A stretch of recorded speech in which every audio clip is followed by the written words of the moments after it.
what do you think should happen if, supposing a referendum on rejoining the EU produced either a narrow majority against rejoining or a simple majority in favor of rejoining, but that didn't meet the requisite minimum threshold? Should we then accept that the matter had been settled for a generation and settle for just single market and or customs union, remembering what happened in Norway in 1994 when Norway narrowly voted against joining the EU? Or should we then revisit the issue a few years further down the line? Look, I mean, I think there's only a certain number of times you can revisit this, and that's why I say I think if there is a next time, it has to be right. And that means, from the point of view of those of us who would like to rejoin, it means accepting for ourselves the need to meet a higher, to meet a higher threshold than was met before, because otherwise we're just in that kind of almost continuing kind of limbo thing that you described. So if it was set up as a supermajority referendum, and there was no supermajority, then I think that would be it. Now, this is, there's then another question, isn't there, which you're saying about the kind of single market. And I mean, it seems to me, it would make things perhaps more complicated, but there would be an argument, as there was indeed before, to actually have separate votes on that. So this is, I'm saying, to have a referendum on EU rejoining and a referendum on single market rejoining.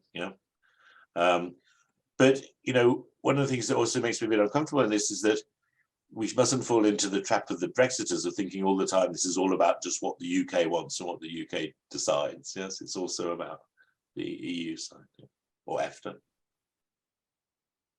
Speaking as Lib Dem, who proposes to speak at the next, if I can, at the next Lib Dem conference in March on this issue, it seems to me that at the moment Labour aren't feeling any threat at all from the pro-European side. They take that for granted. They think that they're guaranteed to get our votes if we're Labour supporters, and they're not really worried about that. They're much more worried about what they perceive through the eyes of Deborah Matheson and the like as being the predilections of the Red Wall. Yeah. And of course, those predilections could change over the next year or two. And it could well be that the Red Wall no longer will be as Brexit as it is, in which case they should rethink. My main point is this: the best strategy for Lib Dems, in my opinion, would be to act as a serious threat to Labour from their pro-European flank, and therefore drive them more towards a pro-European stance because they're seriously worried about that threat. Would you agree?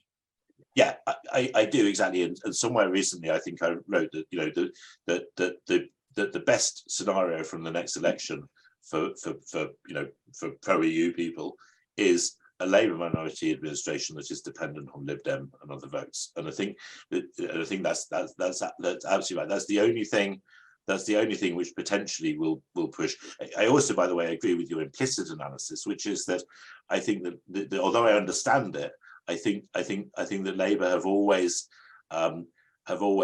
overestimated what the Red Wall stuff means and what those seats mean, and also in part that is bound up with the fact that I think they still have a more or less kind of sentimental notion of what their voter base actually is, and somehow that a northern sort of ex-coal miner, or even the child or grandchild of a coal miner, is sort of real Labour working class, and somebody working for a council in Tower Hamlets or something like that, that somehow they're not really working class, that kind of thing. So to come to your thing, that clearly is the best scenario, in the best or the most hopeful scenario. But then I suppose I do also come back to this a certain kind of caution thing, which is, I feel slightly worried about this going too fast and having too much early success and then failing. What I mean by that is that, supposing that you were to get that situation and that perhaps the Lib Dems, although it's not their policy at the moment, but perhaps the Lib Dems were to push Labour into holding a more or less an immediate referendum, right? And so firstly, one danger is that referendum gets held and gets lost. And if there's a second referendum that votes to leave the EU, forget it, right? That's it. It doesn't matter how close it is or anything like that. The idea that people like us could be talking about a third referendum on it, it's gone, right? If that referendum is ever held, it's got to be won, and it's got to be won big, you know? Mhm. And so I'm thinking aloud here, but it just occurs to me that, you know, that if you got a situation actually where you had one immediately, and there was, say, you know, 52, you know, a rerun the other, you know, the other way, then we're almost going to be in as better situations. Yeah, do you see what I mean? So I think, Yeah. But that said, I mean, that isn't, you know, that isn't Lib Dem policy, and we could perhaps get closer to kind of single market. But again, with that difficulty about if you've got a Tory party which is saying the minute we get back into office, we are going to reverse, you know, reverse all that, and you've got a very close, you know, result is implied by that scenario. It's worrying. Yeah. Well, on the other hand, of course, having said that, a Tory wipeout might be the only way of putting pay to that particular fantasy. But could I ask a question about your other, you mentioned earlier on of supermajorities? Because it seems to me, and of course, there are people saying, well, any kind of reversal referendum would require a supermajority. And the Tories are saying, if you have a Scottish referendum, it's a big if, then you must have a supermajority in favour of change, otherwise it's not valid. So aren't they, in effect, admitting that the referendum of 2016 was invalid on that principle? I think so, but what do you do with that? I mean that's a kind of that's a perfectly good seminar room argument, right? But if we were to kind of say, okay, so that means 2016 that wasn't really kind of valid. So what? So we can just reverse it anyway, or something. It doesn't have it. That doesn't. To me, that line of analysis doesn't. You know, doesn't. It's true, but it doesn't have any political traction. But it strengthens our case even when we have a second referendum. For what? Well, for saying that actually the matter was not settled in 2016, as they keep saying. On the contrary, it still remains open. Therefore, it's valid to ask the question again in a proper way. Yeah, I guess so. But I mean, but that feels to me like an argument which is going to have a lot of cut through with people that already accept that proposition. Yeah, you know. I mean, it's partly related to what we were saying before. I was saying before about how I was saying in some ways we need to take this issue away from the decision to leave and make it into a new and positive decision in its own right.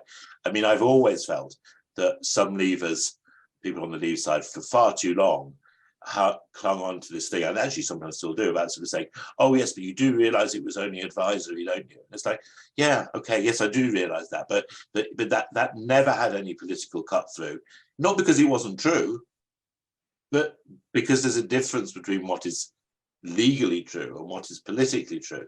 And I think that the people on, if I can say our side, it may not be true of everyone here, who knows, but the people on our kind of side, just wasted a lot of time and a lot of effort in that, and made it sound, and laid ourselves open all the time to the sort of thing about, whether you don't accept the result, whereas for me, right from the beginning, the issue was the issue wasn't about the validity of that and arguing that.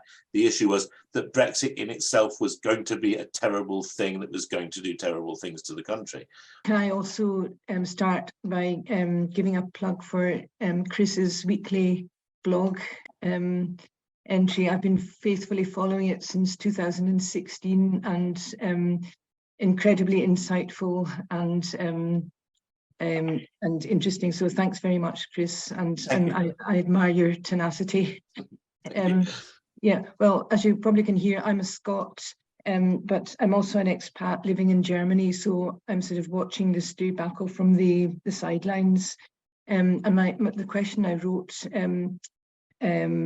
was, Chris, are you able to, or can you, for our benefit, identify a sort of type person or group of persons that actually can be considered to have benefited from Brexit? Because it can't just be a question of certain people just digging their heels in the face of all the disadvantages that have been cropping up, and in order just to save face.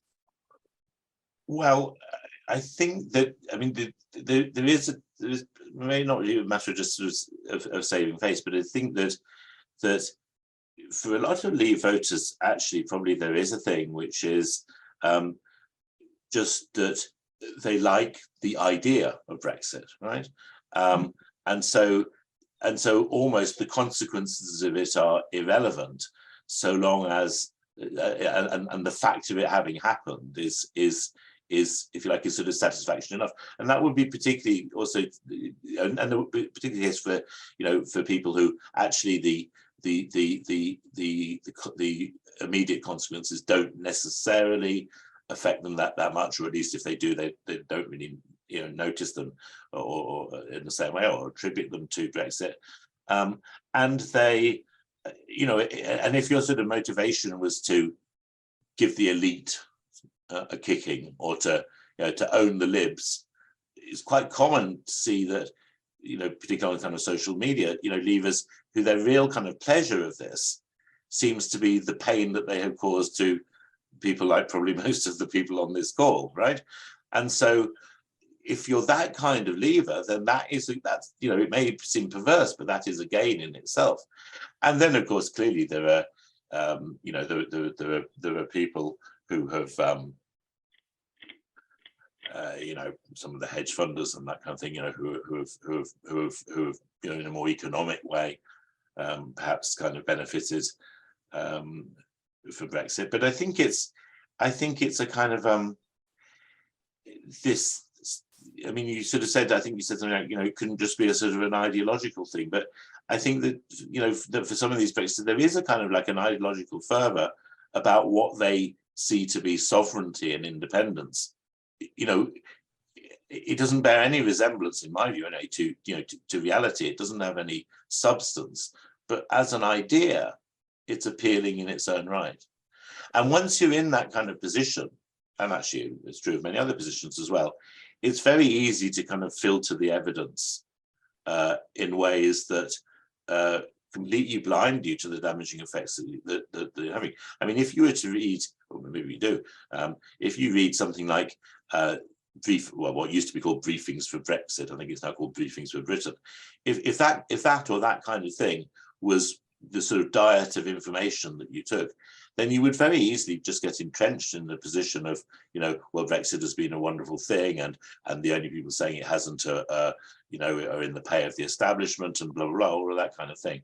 And so, you know, I think it's for those people, it's quite a persistent kind of belief. Whether that constitutes a benefit, well, I don't know, but in their mind, it's a validation, I think. It's almost the way you've presented now. It also almost has a cultish aspect to it, I would say, that dimension. I think that's right, but the only reason why I you know, I mean, I've quite often referred, and actually Keir Starmer did recently, you know, to the Brexiters in terms of the sort of the leading Brexiters as being kind of cultish and things, and I think that's true. I mean, the only reason why I think we need to be careful about that in relation to Leave voters, because I draw a distinction between, you know, kind of Brexiters in the sense of sort of leading politicians and journalists and so on, who advocate Brexit, and Leavers who vote for it or support it or something like that, is of course they say exactly the same about people like us, if I can characterize everyone on this call as being like, they say it's a Remainer cult.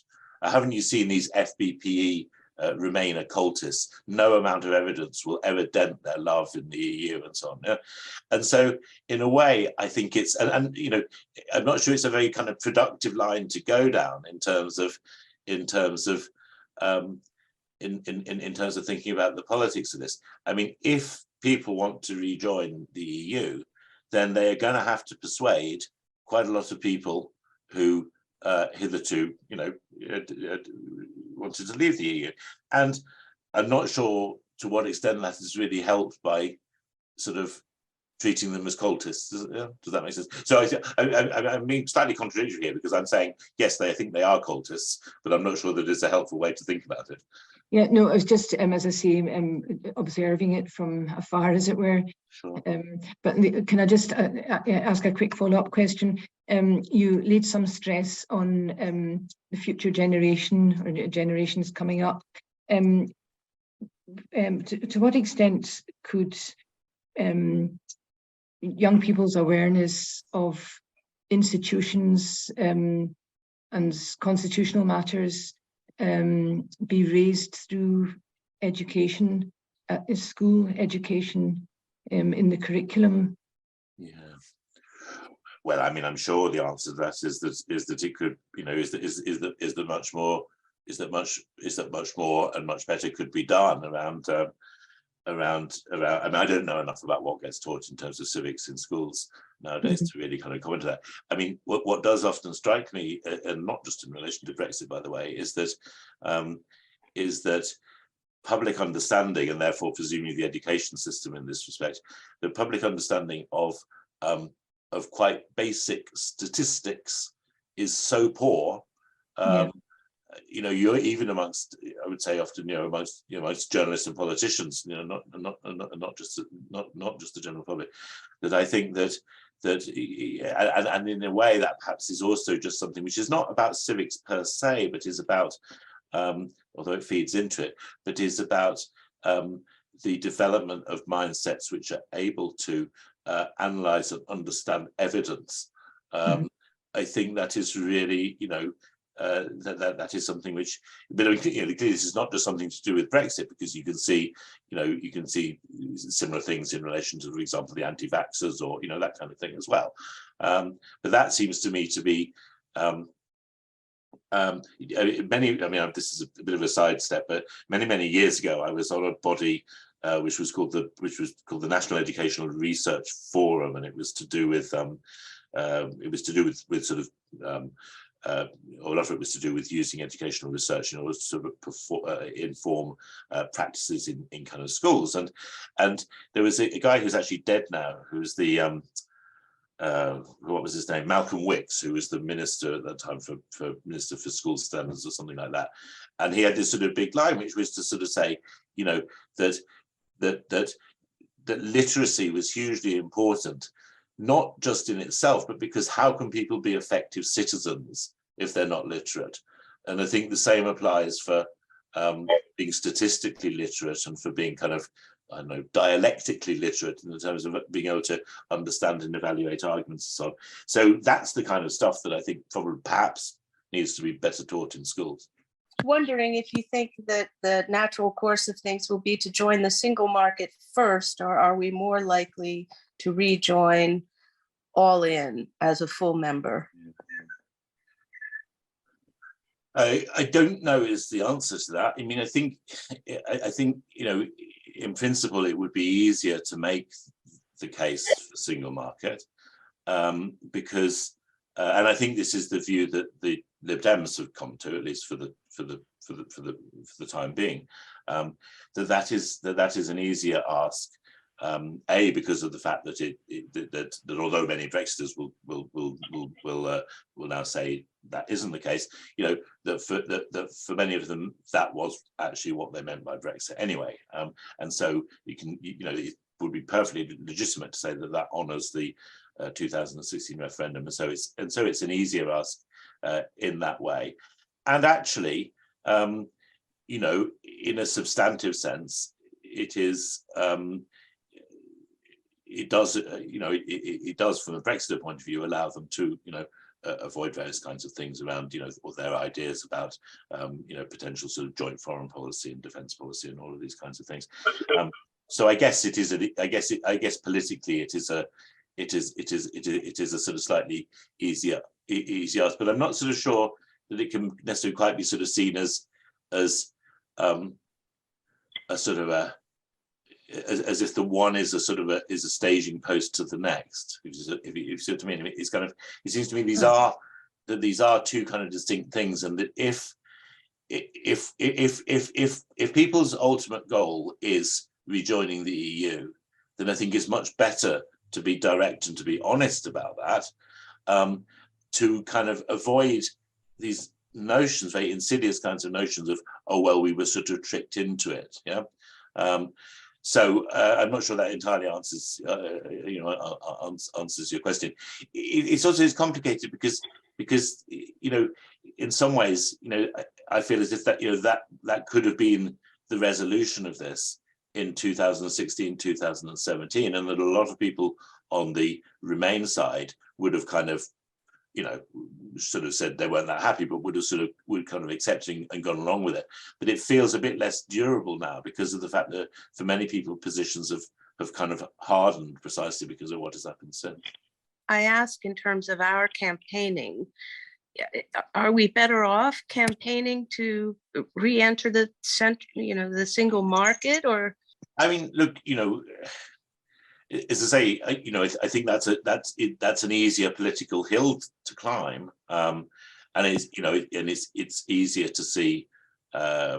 It's perhaps easier to see the Labour Party in particular, potentially sort of coming round for that, because there is a lot of support amongst Labour voters for that. But again, I think I would come back to the thing about honesty, which is the thing that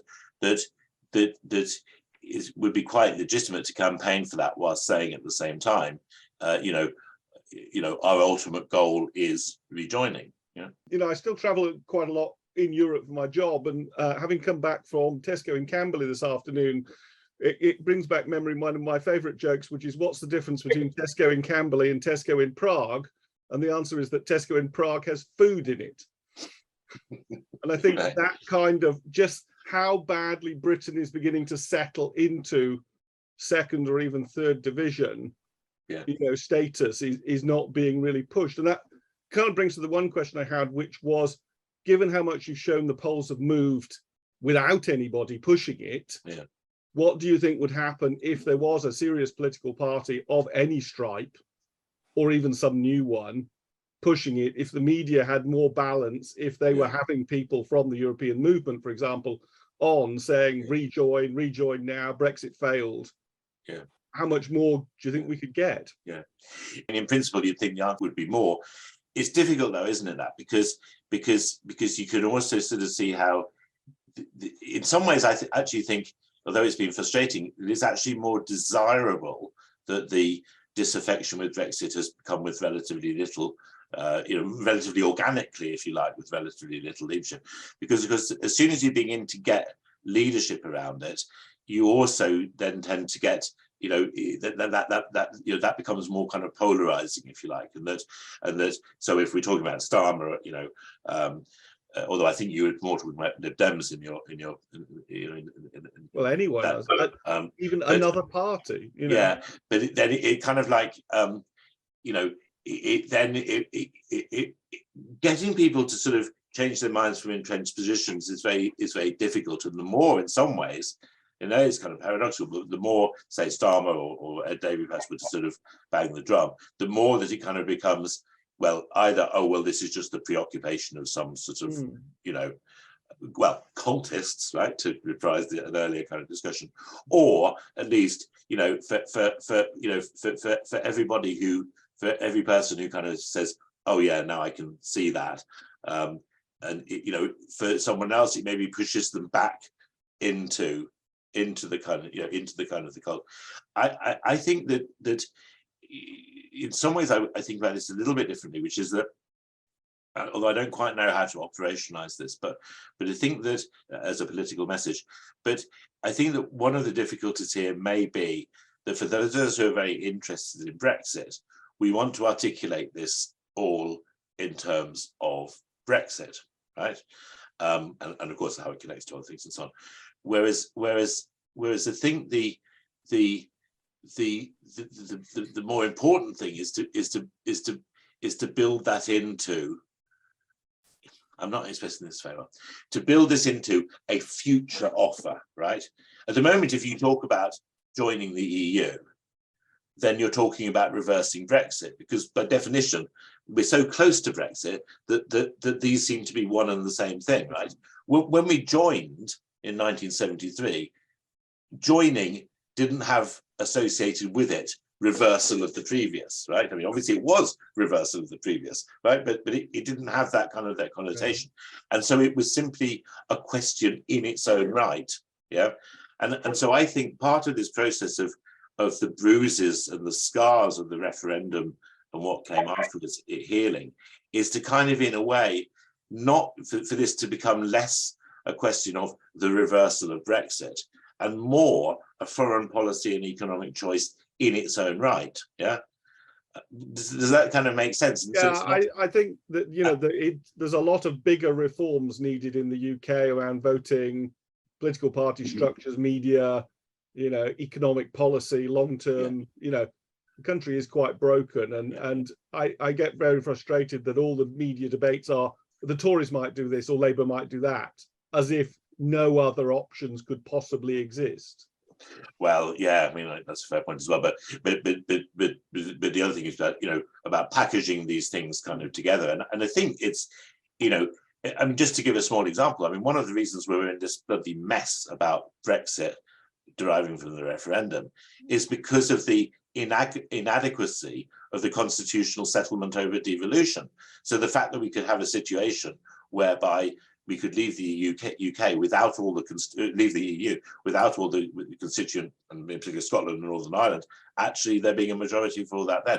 And so in some ways, you know, Brexit has kind of exposed, and other things as well, you know, the way in which Brexit has kind of exposed, and not just Brexit, but a lot of other things that the Tories have done too, but has kind of exposed this, you know, okay, the prorogation did get reversed by the courts, but, you know, in a way it was a close thing, and the fragility of British constitutional arrangements have become so expensive. And so I think that a kind of like a narrative which is not just about reversing Brexit, but about a kind of, I'm slightly reluctant to use the word modernization because it has such new Labour connotations and some people maybe don't like it, but you know, a notion about the modernization of the entire British political system, the voting system, as you've kind of implied, the devolution settlement, and then obviously therefore with it, its relationship with the international order.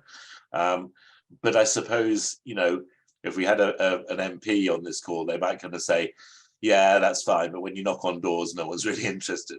Yeah. One variable in this, what do you think we might expect as a 2025 Tory position on the EU in the possible, and I would say fairly likely, scenario of heavy defeat for the Tories in the general election, many of the long-term Tory MPs no longer in Parliament, and a new Tory leader, because if you lose an election, you generally get kicked out? Yeah. I'm really glad you asked that because I think it's an absolutely crucial issue, and more I think that it is the key to unlocking this whole kind of situation.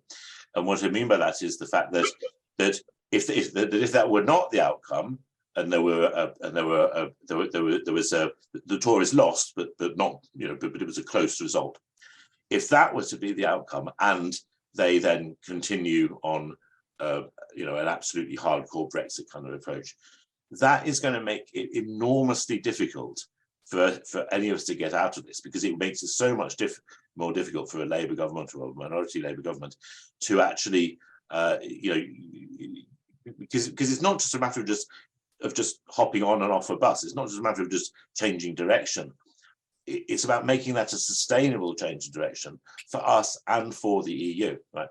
So in the scenario of a heavy Tory kind of defeat, I think that, and as you say, perhaps many of those long-term Tory MPs kind of disappearing, I think that what we could expect to happen would be, because it's typically what happens when parties lose anyway, is that they will then go more extreme, okay?